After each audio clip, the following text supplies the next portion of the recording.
तो these are the objectives. तो ये फीमेल रिप्रोडक्टिव डिसऑर्डर है। फीमेल रिप्रोडक्टिव डिसऑर्डर की एनाटॉमी एंड फिजियोलॉजी का बता रहे हैं। हम्म,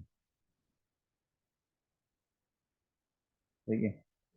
अगर ये एनाटॉमी एंड फिजियोलॉजी का बताते हैं तो इस तरह है। वो क्या करते हैं, फीमेल रिप्रोडक्टिव की एनाटॉमी ये है कि प्रोडक्शन ऑफ गेमेट्स ओवा और एग्स बनाते हैं। प्रिपरेशन, इसका काम क्या होता है? Preparation for support of developing embryo during pregnancy. सही है। एम्ब्रियो को प्रिपेयर करने के लिए और उसको सपोर्ट करने के लिए ड्यूरिंग प्रेगनेंसी के लिए करामत होती है। और इसके अलावा जो साइक्लिक चेंज होते हैं, जो मेंस्ट्रुअल साइकिल एवरेज 28 डेज होते हैं। कम्प्लेक्स इंटरप्ले बिटवीन हार्मोन्स, और ये कम्प्लेक्स इंटरप्ले है। मल्टीपल टाइप्स ऑफ हार्मोन होती हैं। मल्टीपल ऑर्गन इसमें इन्वॉल्व होते हैं। At the level of brains, इसमें ब्रेन भी इन्वॉल्व होते हैं। ओरीज और यूट्रस जो है, इसका इंटरकनेक्शन होता है। दो तीनों एक साथ काम करते हैं। सही है। और इसके अलावा एक्सटर्नल फीमेल जेनिटेलिया वोल्वा जिसको कहते हैं, इसमें मॉन्स प्यूबिस है। What is mons pubis? This is the parts of the female external female genitalia है, जो fatty fat over pubic symphysis with hairs after puberty के बाद ये इस पे हेयर आ जाते हैं। जबकि एक लिबिया मेजोरा है, long fatty hair cover skin folds हैं। जबकि लिबिया मेनोरा जो है thin hairless folds enclosing vestibules. Vestibules क्या है? Houses external openings and urethra in vagina. Urethra is interior. Urethra जो है इंटीरियर तौर पे पाया जाता है, जिसका काम क्या होता है? Drains urine from bladder, bladder से यूरिन को आउट करना होता है।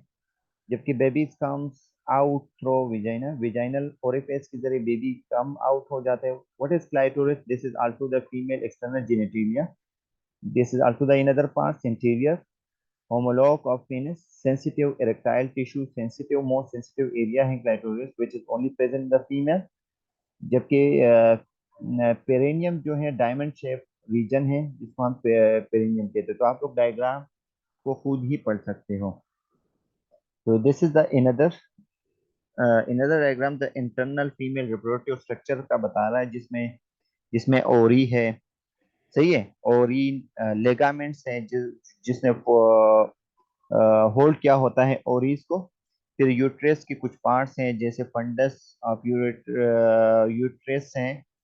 और इसके अलावा इंटरस्टिशियल पोर्शन, फुलाफेन ट्यूब, पेम्ब्रिया, इन्फेंडिबुलम जिसको कहते हैं, जिसका अटैचमेंट पार्ट विद द ओरी होता है। एम्पोला है, एम्पोला जो है इम्पोला है, और एस्मस है। सही है। और इंटरस्टिशियल पोर्शन है। फिर इसके बाद फिर कॉर्पस, एस्थमस, विजाइना, ये सब चीजें आप लोगों को बता दिए गए हैं इन द फॉर्म ऑफ वो। आप लोग ने फर्स्ट सेमेस्टर में पढ़ चुके होंगे, लेकिन आप लोगों का जो मेन टारगेट है वो डिसऑर्डर्स हैं। ठीक है। This is the another diagram, fimbria, fallopian tubes. ठीक है। पेम्ब्रिया क्या है? द फिंगर लाइक प्रोजेक्शन है, जो एक को पिकअप कर लेते हैं। फर्स्ट वो है, एक को पिकअप करने के लिए रिस्पॉन्सिबल है। Beating cilia and muscular peristalsis, propel egg to uterus. ये क्या करते हैं? इसमें सीलियास होते हैं और मस्कुलर पेरिस्टल्सिस मोमेंट होते हैं, जो एक को यूट्रस की तरफ लेके जाते हैं। और ये फुलेफिन ट्यूब जो है वो empties in the superior part of the uterus. Superior part of the uterus में ये एम्प्टीज हो जाते हैं। क्या एम्प्टी कर लेते हैं? एक को। सही।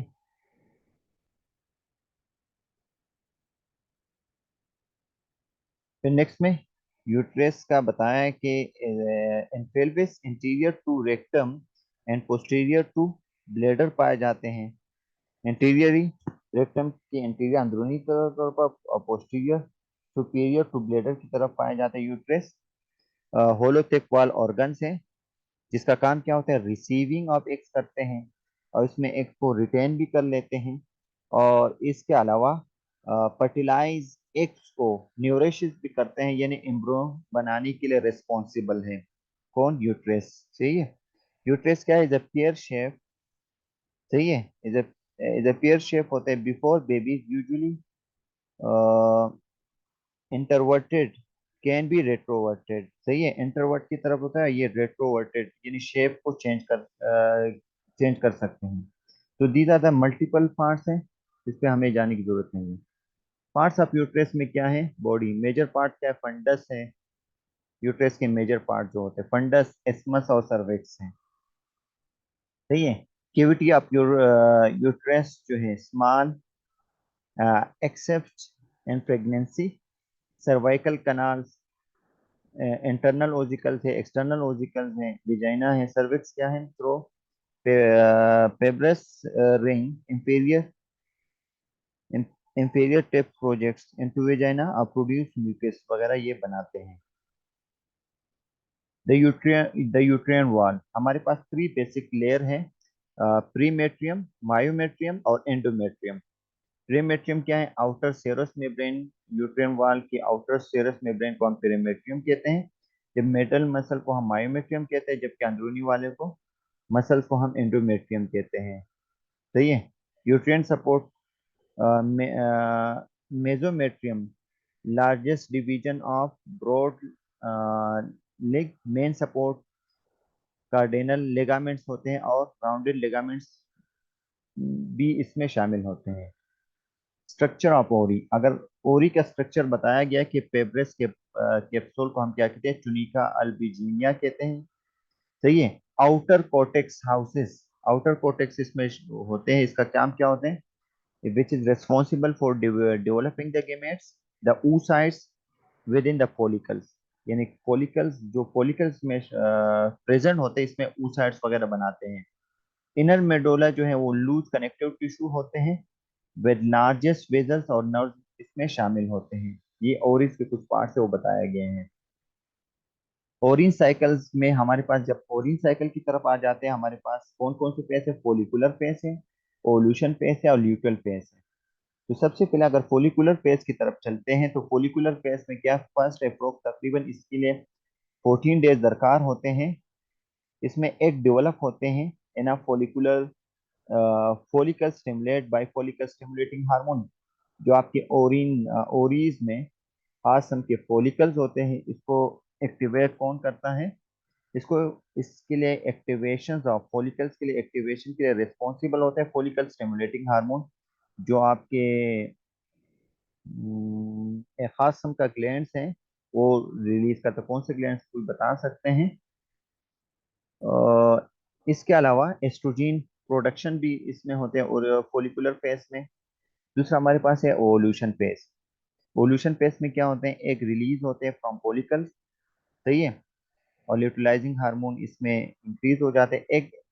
एक in abdominal cavity pick up by fimbria, सही है। जब रिलीज होते हैं इसको पिकअप कौन करते हैं, सबसे पहले पेम्ब्रिया, जो आप लोगों ने यूट्रस का फर्स्ट पार्ट है, फिंगर लाइक प्रोजेक्शन है, वो इसको क्या करते हैं, पिकअप कर लेते हैं, और इसको पिकअप करने के बाद वो पोलिफिन ट्यूब की तरफ लेके जाते हैं। तीसरा हमारे पास है luteal face. What's the function of luteal face. Luteal face में क्या होते हैं, पोस्ट एवोल्यूशन फेस, तकरीबन इसके लिए भी 14 डेज दरकार होते हैं। कॉर्पस ल्यूटियम इसमें डेवलप हो जाते हैं फ्रॉम एक्सप्लोटेड फॉलिकल्स, सही है, एक्सप्लोडेड फॉलिकल्स इसको कर देते हैं। इसके अलावा produce progesterone as well as oestrogen. इसमें आपका जो कॉर्पस ल्यूटियम पेस है या कॉर्पस ल्यूटियम है, यहाँ से आपका प्रोजेस्टेरोन और एस्ट्रोजन हार्मोन का रिलीज होना शुरू हो जाते हैं। प्रोजेस्टेरोन जो है वो किसको एक्टिवेट कर देते हैं, स्टिमुलेट करता है यूट्रस को, तो बेबी के लिए रेडी हो जाए यूट्रस, सही है। अगर प्रेगनेंसी ना हो, अगर स्पर्म इसको ना मिले, तो कॉर्पस ल्यूटियम पेस जो है वो डिजेनरेट हो जाते हैं इनटू कॉर्पस अल्बिकेंस, और एंडोमेट्रियम वॉल जो है रप्चर हो जाते हैं और मेंस्ट्रुअल साइकिल स्टार्ट हो जाती है, दोबारा फोलिकुलर फेज की तरफ चला जाता है। तो दीज आर द ओरिन साइकिल जो फोलिकुलर फेज में हो जाती है। फिर हमारे पास नेक्स्ट वन ये है पिट्यूटरी हार्मोन। हाँ, पिट्यूटरी ग्लैंड जो है वो क्या करते हैं, follicular stimulating hormone FSH hormone और ल्यूटिलाइजिंग हार्मोन, जो ये भी आपकी पिट्यूटरी ग्लैंड से रिलीज होना शुरू हो जाते हैं। तो दीज आर रिस्पॉन्सिबल सही है, responsible for the menstrual cycle को बरकरार रखने की कोशिश करते हैं। अगर आपसे पूछे कि प्रोजेस्टेरोन हार्मोन एस्ट्रोजन हार्मोन कहाँ से रिलीज होना शुरू हो जाते हैं, आपके कॉर्पस लेटियम पेश से वहां से रिलीज होना शुरू हो जाते हैं। तो दोनों के फंक्शन भी आपने पढ़े कि what's the function of progesterone, what's the function of oestrogen. और ओरिन हार्मोन में हमारे पास जो ओरीज से जो हार्मोन रिलीज होते हैं, आपने यहाँ पर अभी बता दिया, एस्ट्रोजन और प्रोजेस्टेरोन हार्मोन जो है ओरीज से रिलीज होते हैं। लेकिन ये कब रिलीज होते हैं? Due to the menstrual cycle के खास कौन से फेज में? ल्यूटियल फेज में। अगर आप प्रीवियस स्लाइड में देखते हो कि ल्यूटियल फेज में कौन कौन से प्रोजेस्टेरोन और एस्ट्रोजन हार्मोन रिलीज होना शुरू हो जाते हैं on the base of corpus luteum phase, and which is the part of luteal phase in the third phase है। सही है। फिर the cyclic change of uterine wall in follicles. क्या साइक्लिक चेंज होता है यूट्राइन वॉल में? हमने multiple type आपने पढ़ लिया।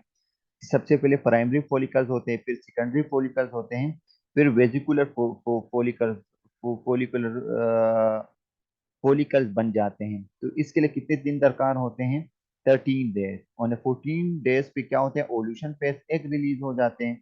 और एग जो है वो कहाँ पर लेके आते हैं? पेम्ब्रिया की तरफ। फिर पेम्ब्रिया की तरफ जब आ जाते हैं तो पेम्ब्रिया की तरफ जब चला जाता है तो फॉलोपियन ट्यूब को, और फिर तो जब फॉर्म में जाते हैं तो बेबी वो एम्ब्रियो तक चला जाता है। लेकिन जब ये एवोल्यूशन फेज, इसको फॉर एग्जांपल पेम्ब्रिया तक नहीं गया, एवोल्यूशन हो गया, एग रिलीज हो गई और इसको कुछ नहीं मिला, तो कॉर्पस ल्यूटियम में एंटर हो जाएगा।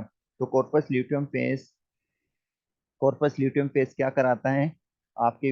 विच is responsible for the production of progesterone hormone and oestrogen hormone. सही है। लेकिन इसको एक नहीं मिला तो डायरेक्टली तौर पे वो दोबारा किसकी तरफ? डिजेनरेटिव कॉर्पस ल्यूटियम पेज जो है दोबारा किसकी तरफ चला जाएगा? Against the first first pathway, जिससे which is known as follicular phase. तो ये फोलिकुलर फेज की तरफ चला जाता है। तो ये आप लोगों के लिए ये है। ये भी अगेंस्ट है, सेम है, इसमें कुछ इस तरह वो कुछ बताने की जरूरत नहीं है आप लोग। और and also this is not the part of your examination. सही है। इसको भी आप लोग सेल्फ स्टडी कर लीजिए कि क्या है ओरी क्या कराते हैं, क्या हार्मोनल चेंज आ जाती है।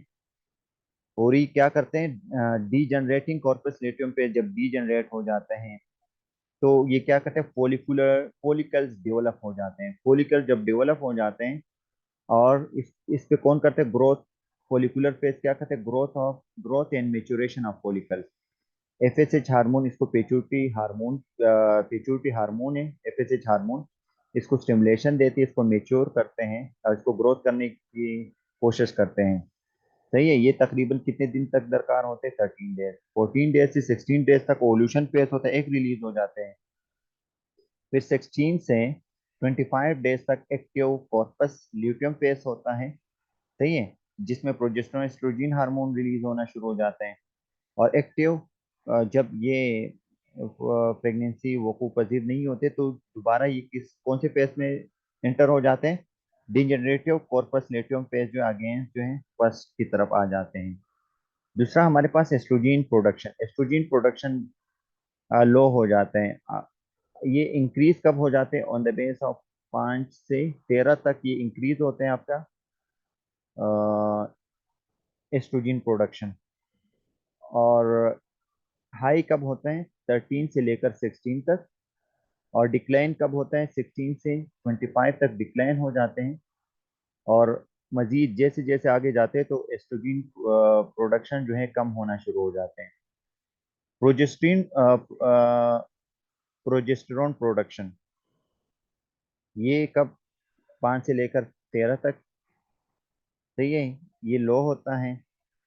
ये इन टाइम पे क्या हो जाते हैं, यानी तकरीबन 16 से 25 तक इंक्रीज हो जाते हैं, जबकि 26 के बाद 28 तक ये डिक्रीज हो जाते हैं। एफएसएच प्रोडक्शन जो है हाई देन डिक्लाइन, ये 5 से लेकर 13 तक इंक्रीज होते हैं। सही है। तो इसको आप लोग खुद पढ़ लीजिए दिस स्लाइड। फिर मेंस्ट्रुअल डिसऑर्डर, ये हमारे पास खास है। Premenstrual pre menstrual syndrome किसे कहते हैं? A syndrome and not a disease. सही है। दिस इज द सिंड्रोम है, not a disease. A group of physiological and psychological symptoms को हम क्या कहते हैं? प्री मेंस्ट्रुअल सिंड्रोम कहते हैं। What is pre menstrual syndrome? PMS is the short form है कि experience by one third to one half of the women between 20 and 50। 20 से 50 साल की उम्र वाले लोगों में तकरीबन वन थर्ड से इसमें यानी वन हाफ वुमेन, तकरीबन आधे लोगों में ये प्री मेंस्ट्रुअल सिंड्रोम का सामना होता है। Symptoms include weight gain. इसमें क्या होता है? वेट गेन होता है।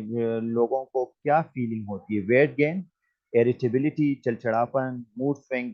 मीन ये कि अभी बोलते हैं ये काम करो, फिर 2 मिनट के बाद बोलते हैं ये ना काम नहीं करना, या आज रात ये इरादा करेंगे कि मुझे ये काम करना है कल सुबह, लेकिन कल सुबह अगर आप इसको बोलोगे कि उस काम के लिए जाना है, वो कहेंगे नहीं मुझे नहीं जाना है।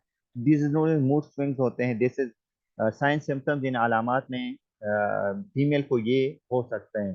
Wait gain, irritability, mood swings, oedema हो सकता है, हेडेक होगा, inability to concentrate. Inability to concentrate का मतलब है किसी काम में वो तवज्जो नहीं देते हैं, कंसंट्रेट नहीं, यानी जैसे आप लोग कंसंट्रेट नहीं करते इस तरह। Food food cravings. Food cravings का मतलब बहुत ज्यादा खाना खाना, एस्नी वगैरह, फेस पे खास किस्म के दाने वगैरह। सही है। एंड मेनी अदर्स, और बहुत से दूसरे अलामात हो सकते हैं। Can be elevated by pharmacological intervention, diet and exercise. इस प्री मेंस्ट्रुअल सिंड्रोम को हम कंट्रोल कर सकते हैं फार्माकोलॉजिकल इंटरवेंशन से, यानी दवाइयों से, ग़िज़ाइयत से और एक्सरसाइज से।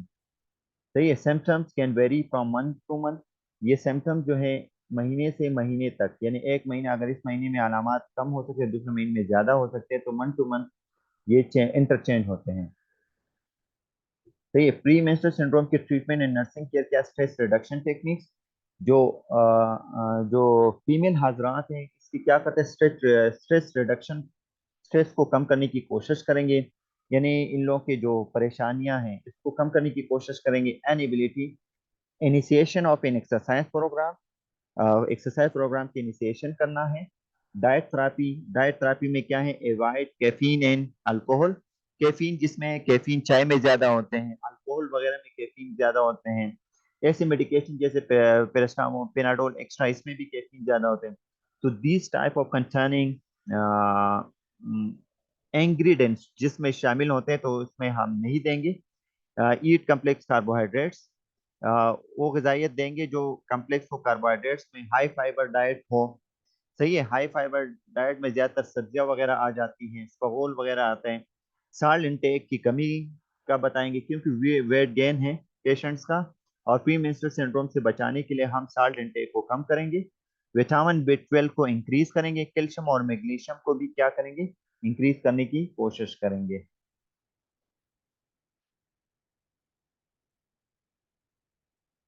ड्रग थेरेपी में हमारे पास क्या है? सेलेक्टिव सेरोटोनिन रीअपटेक इनहिबिटर्स देंगे। सेलेक्टिव रीअपटेक इनहिबिटर्स दे सकते हैं ड्रग थेरेपी में, जैसे हमारे पास प्रोजेक्ट्स हैं और जोलोफ्ट हैं। तो क्या एंटी एंजाइटी ड्रग्स हैं विच is responsible for decrease the pre menstrual syndrome से हम बचा सकते हैं। डाययूरेटिक्स, स्पाइरेनिल इलेक्ट्रॉन, हम स्पाइरेनिल इलेक्ट्रॉन इसलिए देंगे वो पोटाशियम, क्योंकि सोडियम लेवल को कम करेंगे और पोटाशियम को स्पेयर कर सकते हैं। सही है। क्योंकि increase in sodium level in your body can lead to the pre menstrual syndrome. इसलिए हम पेशेंट को बताते हैं कि साल्टी डाइट वगैरह नहीं लेने हैं। प्रोस्टेग्लैंडिन इनहिबिटर्स देंगे। प्रोस्टेग्लैंडिन इनहिबिटर इससे देंगे कि द पेशेंट इज एक्सपीरियंस है, तो आइब्रोपिन वगैरह देंगे। एंटी डिप्रेसेंट और एंटी एंजाइटिक और जेनिक्स वगैरह पेशेंट को प्रेस्क्राइब करेंगे। फिर हमारे पास dysmenorrhoea, difficulty in menstrual cycle में, डिफिकल्टी इन मेंसेस में, मेंसेस को वाइल मेंसेस में डिफिकल्टी हो, पेनफुल हो, उसको हम डिस्मेनोरिया कहते हैं। Discomfort associated with menstruation. Cause क्या है? प्रोस्टेग्लैंडिन की एक्सेसिविटी को एक्सेसिव हो जाते हैं, इसलिए हम डिस्मेनोरिया में क्या देते हैं? ज्यादातर एनसेड ही देते हैं। तो नो स्टेरॉइड उसमें क्या आता है? What's the function of NSAIDs? या इब्रोपीन है, या डेक्लोपेनिक है, या नेप्रोक्सीन है। उसका काम क्या होता है? Decrease the level of prostaglandin. या पिनाडोल देते हैं, वो क्या करते हैं? प्रोस्टेग्लैंडिन लेवल कम कर देते हैं। जब प्रोस्टेग्लैंडिन कम होगा तो द पेशेंट में will not experience any type of pain. Sign symptoms में क्या हो सकते हैं? डिस्मेनोरिया में एब्डोमिनल डिस्कम्फर्ट होगा, पेनफुल मेंस्ट्रुएशन होगी, also called menstrual cramps, more common in nulliparous women. Nulliparous women dysmenorrhoea बोलते हैं, ये बताया जा रहा है कि डिस्मेनोरिया इन लोगों में ज्यादातर होते हैं जिन लोगों ने कभी बेबी डिलीवर नहीं की हो, यानी मिसकैरेज हो सकता है कि किसी वुमेन ने मिसकैरेज भी किया हुआ हो, मिसकैरेज है या एबॉर्शन की हो लेकिन कभी बेबी डिलीवर नहीं की हो, तो सच टाइप ऑफ वुमेन को हम क्या कहते हैं, नेलीफेरस वुमेन। तो नेलीफेरस वुमेन में डिस्मेनोरिया के चांसेस ज्यादा हो सकती है। ट्रीटमेंट इन नर्सिंग केयर में ड्रग थेरेपी, एनसेड्स है, प्रोस्टाग्लैंडिन ब्लॉकर्स है, रिलैक्सेशन टेक्निक्स है। रिलैक्सेशन टेक्निक्स में क्या है, हीट थेरेपी है, एक्सरसाइज है, अदर में एक्यूपेंक्चर है, ट्रांसक्यूटेनियस नर्व स्टिमुलेशन है। लेकिन अदर थेरेपी में जैसे एक्यूपेंक्चर है, ट्रांसक्यूटेनियस नर्व स्टिमुलेशन है, this is not the this is not the this is note हमारे पास ऑप्शन नहीं है पाकिस्तानी थेरेपी। पाकिस्तान में हमारे पास ये ऑप्शन नहीं है, ये हम नहीं करते हैं। फॉरेन कंट्री में ये होते हैं। एबनॉर्मल विजाइनल ब्लीडिंग में क्या है, oligomenorrhoea, long interval between menses में लॉन्ग इंटरवल प्रोलॉन्ग टाइम के लिए जो ब्लीडिंग होती है इसको ओलिगोमेनोरिया कहता है। ये हमारे पास ये एग्जामिनेशन में, this is the important part, ये हमारे पास एग्जाम में लाजमी तौर पे आएंगे। इसके अलावा एमोनोरिया, एमोनोरिया क्या है, एब्सेंस ऑफ मेंसेस को हम एमोनोरिया कहते हैं। मेनोर्जिया किसे कहते हैं, प्रोलॉन्ग मेंस्ट्रुअल ब्लीडिंग को हम क्या कहते हैं, मेनोर्जिया कहते हैं। और मेट्रोर्जिया क्या, इरेगुलर ब्लीडिंग को हम क्या कहते हैं, मेट्रोर्जिया कहते हैं। ये मोस्ट इंपॉर्टेंट है, आप लोगों के एग्जामिनेशन में ये आ सकते हैं। These are the components. Complications of vaginal bleeding की कॉम्प्लिकेशंस क्या क्या हो सकते हैं, एनीमिया है, ऑर्डर लैब वर्क, इसमें हमारे पास कौन कौन से लैब्स कर सकते हैं, सीबीसी, HbHCT वगैरह करते हैं। और असेस फॉर एक्सेसिव फटीग, क्या चिड़चिड़ापन है पेशेंट में उसको असेस करते हैं। वाइटल साइन वगैरह चेक करते हैं, जैसे ब्लड प्रेशर है, रिस्पायरेटरी रेट है, इसके अलावा टेम्परेचर वगैरह, ये सब चीज़ें वाइटल साइंस की जो इंपॉर्टेंट कंपोनेंट्स है वो चेक करते हैं। और safety within the weak patient, patient को सेफ्टी प्रोवाइड करते हैं, यानी रिस्क ऑफ फॉल वगैरह हो जो भी हो वो सेफ्टी प्रोवाइड करते हैं जो पेशेंट वीक हो। Toxic shock syndrome, this is the another part, हमारे पास ये अनदर ऑप्शन है कि टॉक्सिक शॉक सिंड्रोम में हमारे पास पेशेंट को असेस करते हैं for high fever, vomiting, diarrhoea, weakness, myalgia and sunburn like rash वगैरह के लिए हम असेस करते हैं। पेशेंट को टीच कर लेते हैं, क्या टीच कर लेते हैं, avoid use of super absorbent tampons and pads, जो पेशेंट को ये बताते हैं कि ऐसे बाज ऐसे पेड्स वगैरह होते हैं जो ज्यादातर एब्जॉर्बर होते हैं, तो ऐसे पेड्स वगैरह यूज नहीं करते, सुपर एब्जॉर्बेंट जिसको के जो ज्यादा से ज्यादा पता नहीं चलता है। Change pads and tampons frequently, patient को ये टीच कर लेते हैं कि फेड्स को फ्रिक्वेंटली बार बार चेंज करने की कोशिश करें, ऐसे नहीं प्रोलॉन्ग टाइम के लिए पूरे 24 आवर्स के लिए एक फेड यूज करते, तो मल्टीपल फेडिंग वगैरह यूज चेंज कर सकते हैं, तो ये टीच कर लेते हैं। फिर हमारे पास एब्नॉर्मल विजाइनल ब्लीडिंग में ट्रीटमेंट इन नर्सिंग केयर में ड्रग थेरेपी है, ओरल कंट्रासेप्टिव देते हैं, तो ये बालून थर्मोथेरेपी ये बहुत कम होते हैं। और मायोमेक्ट्री जो है ये हमारे पास ये अलग वो है। फिर एंडोमेट्रियल एब्लेशन, एंडोमेट्रियल एब्लेशन क्या है, ये this is the surgical procedure, ablation करते हैं, कट अप कर लेते हैं, एक ब्लॉक लगाते हैं। रेसेक्टोस्कोप is a special type of telescope inserted inside the uterus, uterus में एंटर कर लेते हैं एक खास किस्म के टेलीस्कोप को। It has built and wire loop that uses high frequency, सही है ये note now, it has a built a wire loop that uses high frequency electrical energy to cut or coagulate or ablate tissue। ये हमारे पास एक खास किस्म के wire loop है जो हम ज्यादातर इलेक्ट्रिकल एनर्जी भी इसमें यूज कर लेते हैं, या कट करने के लिए यूज कर लेते हैं, या इसको कोगुलेट कर लेते हैं, ब्लीड को कोगुलेशन करने के लिए कोशिश कर लेते हैं, या इस टिश्यू को एब्लेट कर लेते हैं, स्टॉप कर लेते हैं। The resectoscope has the advantage of being able to remove polyps। इसका काम क्या होता है, is able to remove polyps वगैरह को रिमूव करने के लिए, या fibroids at the time of ablation, कोई भी खराबी हो उसको रिमूव करने की कोशिश कर लेते हैं। सही है, इसके साथ ही हमारे आज की क्लास डिस्मिस हो जाता है।